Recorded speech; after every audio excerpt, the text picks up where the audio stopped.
Good morning friends, GS camp में आप सभी का स्वागत है। आज हम लोग यूसीसी के बारे में अध्ययन करेंगे। यूसीसी क्या भारत में लागू होना चाहिए, क्या भारत में लागू नहीं होना चाहिए।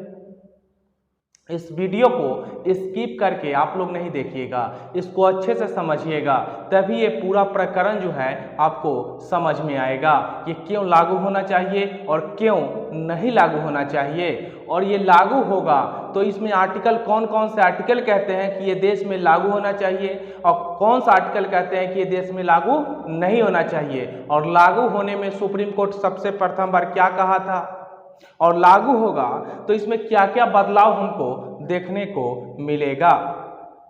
हम लोग चलते हैं अपने सब्जेक्ट की तरफ। यूसीसी ये दो तरह का लॉ होता है, एक पर्सनल लॉ और एक होता है क्रिमिनल लॉ। आप लोग सभी लोग वाकिफ होंगे कि क्रिमिनल लॉ में जो भी अपराधी है उसको सजा का प्रावधान किया गया है, लेकिन पर्सनल लॉ जो होता है, पर्सनल लॉ सभी धर्म के लिए, सभी संप्रदाय के लिए अलग अलग है भारत में। इसलिए गवर्नमेंट जो है चाहती है कि यूसीसी लाया जाए।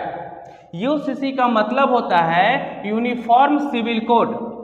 देश में सभी धर्म संप्रदाय के लिए अलग अलग कानून ना होकर एक ही कानून हो, ये सरकार की योजना है। यहां पे अगर ऐसे आप समझ सकते हैं कि अगर तो आगे चर्चा करेंगे, सबसे पहले देख लेते हैं यूसीसी का फुल फॉर्म जो होता है यूनिफॉर्म सिविल कोड, यानी समान नागरिक संहिता। इसका अर्थ होता है यूनिफॉर्म सिविल कोड, और इसका जो है हिंदी में नाम हो गया समान नागरिक संहिता। और इसको जो है ना नीति निदेशक तत्व के आर्टिकल 44 के अंतर्गत रखा गया है, और भारत में सिर्फ यह गोवा में लागू है। तो यह गोवा में लागू है तो कुछ मामले में ही लागू है दोस्तों, पूर्णतः लागू नहीं है। अब जो है दूसरी तरफ जो दूसरा स्टेट अगर लागू हो जाएगा तो उत्तराखंड होगा, और तीसरा में आ जाएगा गुजरात, जो अभी इस पर काम कर रहा है जोर शोर से। हम लोग देखते हैं कि ये लागू जो है क्यों होना चाहिए। मैटर ये भी उठता है कि यूसीसी जो है यूनिफॉर्म सिविल कोड लागू क्यों होना चाहिए, भारत में क्या जरूरत है इसकी। तो लागू जो है ये कहता है, संविधान हमारा कहता है कि यहां पे जो है ना भारत में एकल नागरिकता है। पहला पॉइंट तो ये समझिए कि भारत में कैसा नागरिकता है, तो एकल नागरिकता है। दूसरा जो है आर्टिकल 14 कहता है विधि के समक्ष समानता का अधिकार, ये आर्टिकल 14 में है। और फिर देखिए उद्देशिका में जो क्या कहता है, सामाजिक न्याय, एकता और अखंडता की ये बात करता है। इससे जाहिर हो जाता है कि जो सिविल कोड जो है, सिविल कोड ये लागू होना चाहिए। इसके अनुसार जो है एकल नागरिकता के अनुसार लागू होना चाहिए, आर्टिकल 14 के अनुसार लागू होना चाहिए, उद्देशिका के अनुसार ये कहता है कि ये लागू होना चाहिए भारत में। जब भारत में एकल नागरिकता है, सब लोग को समानता का अधिकार है, तो नियम क्यों अलग अलग, एक ही नियम होना चाहिए। देखिए अब इससे जो है ना लागू नहीं होना चाहिए, तो ये जो है ना आर्टिकल 25 ये जो है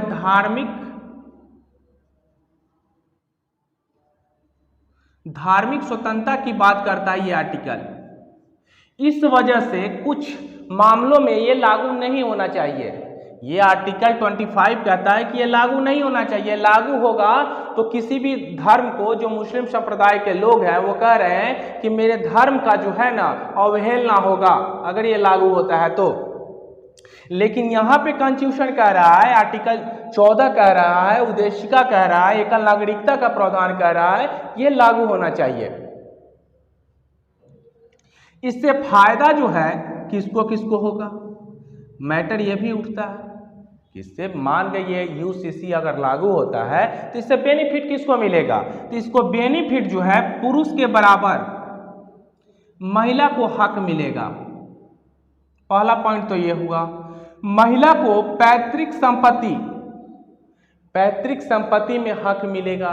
जैसे कि एक इंसान के अगर दो लड़के और एक लड़की है तो लड़का का जितना हक मिलेगा उतना लड़की को भी मिलेगा। तो यहीं पे यह कह रहा है पैतृक संपत्ति में हक। और जो महिला की तरह पुरुष को भी एक ही शादी करने का प्रावधान होगा। यानी मुस्लिम वर्ग में एक पुरुष जो है कई शादियां करता है, लेकिन ये महिला का अधिकार नहीं है। तो ये भी अधिकार हो जाएगा कि आपको क्या करना है, महिला भी एक शादी करती है तो पुरुष को भी एक शादी करना है। हिंदू में ये नियम है। मेन मैटर जो है यहीं पे उठ रहा है, मुस्लिमों को ये दिक्कत है। कह रहा है कि हमारा शरीयत कहता है कि ऐसा नहीं। चलिए हम लोग नेक्स्ट पॉइंट देखते हैं कि सुप्रीम कोर्ट इस पर कब क्या कहा है कि मतलब इस पर कानून बनाने के लिए सेंट्रल गवर्नमेंट को सुप्रीम कोर्ट कहा है कि इस पर या तो आप कानून बनाइए नहीं तो हम बनाएंगे। तो पहला केस जो आता है सुप्रीम कोर्ट में 1985 में आता है शाह बानो प्रकरण। ये महिला थी, लगभग इनका एज 73 ईयर्स का था। इनके जो हस्बैंड जो है तलाक दे देते हैं और तलाक दे देने के बाद जो है ये सुप्रीम कोर्ट में केस करती है कि अब जो ये बुजुर्ग महिला कहाँ जाएगी। तो इनको जो है सुप्रीम कोर्ट मुआवजा, जो इनके हस्बैंड थे वो मुआवजा देते हैं, शाह बानो प्रकरण। तो सुप्रीम कोर्ट कहा था कि सेंट्रल गवर्नमेंट को कि आप इस पर नियम बनाइए यूसीसी पर। दूसरा आता है सरला मुद्गल केस, 1995 में आया था सुप्रीम कोर्ट में। इसमें भी सुप्रीम कोर्ट ने चर्चा किया था कि इस पर जल्द नियम बनाइए। जॉन बलवंत केस 2003 में आया था। और सायरा बानो केस ये हाल ही में आया है, 2017 में आया है दोस्तों। इसमें भी सुप्रीम कोर्ट कहा है कि आप जल्द से जल्द कोई ठोस कदम इस पर उठाइए। हम लोग नेक्स्ट पॉइंट देखते हैं कि बदलाव किन किन चीजों में हो सकता है। अगर ये नियम लागू होता है तो बदलाव जो है किन किन चीजों में हो सकता है। तो हम लोग यहां देखते हैं कि तलाक से जुड़े नियम में भी बदलाव हो सकता है, शादी से जुड़े नियम में भी बदलाव हो सकता है, गोद लेने की प्रथा के अधिकार में भी नियम में परिवर्तन हो सकता है, परिवार नियोजन से जुड़े नियम में भी परिवर्तन हो सकता है और लिव इन रिलेशनशिप में भी परिवर्तन हो सकता है। और दक्षिण भारत के शादियां भी इससे प्रभावित हो सकती है। शरीयत को, ये मुस्लिमों का कानून को कहा जाए, शरीयत को मिलेगी चुनौती। उत्तराधिकारी और विरासत का नियम में भी चेंजिंग हो सकता है। इन सारे चीजों में बदलाव होना तय है अगर यूसीसी लागू होता है भारत में। तो हम लोग नेक्स्ट पॉइंट देखते हैं कि यूसीसी पर मुद्दा पर भारत जो है ये सबसे पहले इस पर कब एक मुद्दा उठा, तो ये हम यहां से समझ सकते हैं कि अंग्रेजों के समय से आते हैं। तो सबसे पहला मुद्दा जो है 1835 ईस्वी में, इसमें जो है क्राइम, एविडेंस और कॉन्टेक्ट्स को लेकर यूसीसी की यूनिफॉर्म सिविल कोड का बात कहा गया था। क्राइम, एविडेंस, कॉन्टेक्ट्स को लेकर यूसीसी का बात कहा गया था। और ये जो लागू जो हुआ था 1840 ईस्वी के आसपास, ये क्राइम, एविडेंस, कॉन्टेक्ट्स लागू हुआ था। और इसी में जो है ना प्रथम बार 1835 में ब्रिटिश गवर्नमेंट था उस समय, उसी समय जो है यूसीसी का बात कहा गया था। दूसरा बार जो हम लोग देखते हैं कि 1941 ईस्वी में BN राव एक कमिटी बनती है। 1941 ईस्वी में BN राव एक कमिटी बनती है और इसमें जो है हिंदू के लिए कॉमन सिविल कोड का बात कहा गया। कॉमन सिविल कोड का बात जो है हिंदुओं के लिए कब कहा गया था? 1941 ईस्वी में BN राव कमेटी में। बात कहा गया था। उसके बाद देखते हैं कि दोस्तों 1948 आते हैं। संविधान सभा में प्रथम बार हिंदू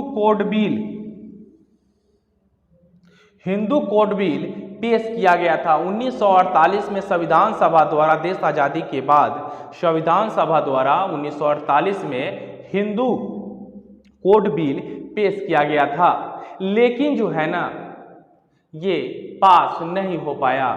इनका विरोध जो है श्यामा प्रसाद मुखर्जी के द्वारा किया गया था।